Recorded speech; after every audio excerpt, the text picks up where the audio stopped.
سلام و درست رفقا. امروز دوربین درست کنم. خب اومدیم امروز یک اختراع که خودم ساختم و ایش استحالم داشتم اومدم امروز این آموزش رو بدم. خیلیاتون دیدید که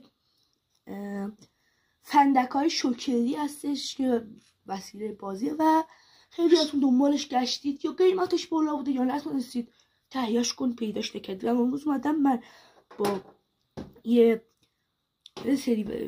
فندک و یه سری وسایل که خیلی ساده است خونه هر کسی پیدا میشه درست کنیم. خب لایک و سابسکرایب و کامنت هم یادت نره. لایک ویدیو رو بزن تا بریم وسایل رو بهت نشون بدم. لایک رو زدی؟ خب بریم سراغ وسایل. یه فندک میخواد که خراب باشه. اینم که این قسمت فندک، اینا من قبل جدا کردم، شما میخواستید جدا کنید. و تنها چیزی که اینجا باید سالم باشه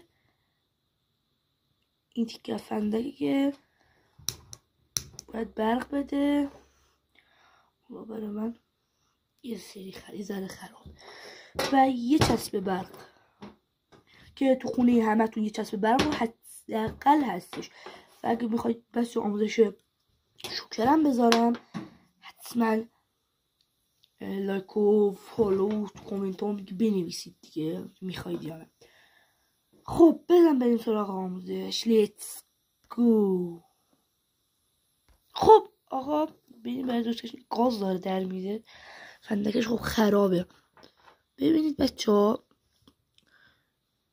باید این قسمت فندکتون، چون اینو ببینید وقتی من میندازم این باید بخوره به این آهنه، وقتی نمیخوره باید من چیزی رو اینجا قرار بدم تا بیاد بالا. حالا شما میتونید کاغذ، چوب، هر چی که دلتون میخواد استفاده کنید. حالا من برم اونو اینجا قرار بدم و پایان کار رو بهتون نشون بدم.